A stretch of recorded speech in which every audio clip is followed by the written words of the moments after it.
Hello guys! Good afternoon! Welcome to my YouTube channel. It's me again, Marelo Lobato, ang proud Cebuanang tendera. So for today's video ay share ko sa inyo ang aking ipon challenge of the year na sa printer guys. Ayan. So, i-share ko sa inyo kung magkano ang inabot ng aking ipon challenge from printer in 1 year. So, kung gusto nyo malaman, please keep on watching. Kung kayo ay may printer katulad ko, comment down below para malaman ko naman kung magkano din ang kinikita nyo in 1 year. So, napakaganda guys kung may mga ibang mapagkitaan tayo dito sa ating munting tindahan kasi lalo na kung hindi natin gagalawin ang ibang kita dito sa ating tindahan. Mapag-invest natin ng ibang mapagkakitaan tulad ng mga iba't ibang klaseng machine. So, simulan na natin ang pagbubukas ng aking ipon challenge from my printer. So, let's go! Ito na siya guys, ang aking naipon.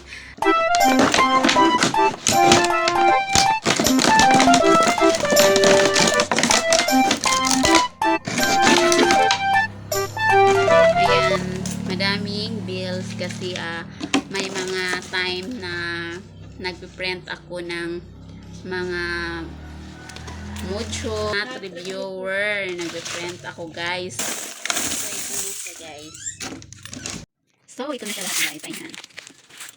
Yan ating mga naipon. Meron din mga 150 at saka 20 pesos.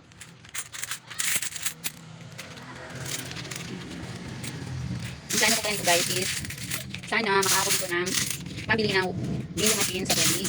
Plano ko pala nito guys is pambili ng bingo machine sa tubig guys. Kasi alam naman natin na dito sobrang mainit ngayon. Sana makaakot ito guys. Nag-convert na dito. Umabot ka ng 10,000 or 9,000 plus. So sana makabili na tayo ng bingo machine sa tubig para may iba na naman tayo. Ano pagkakitaan na yan. Ito na lahat ng ating mga bills.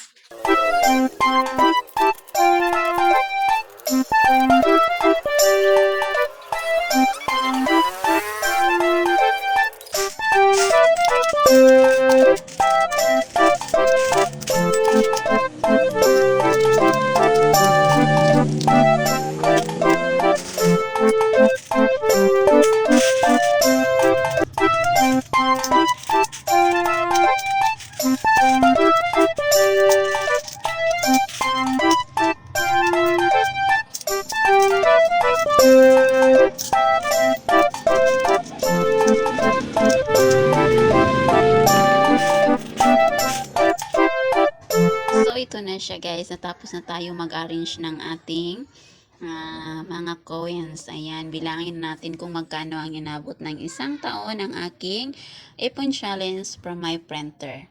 So,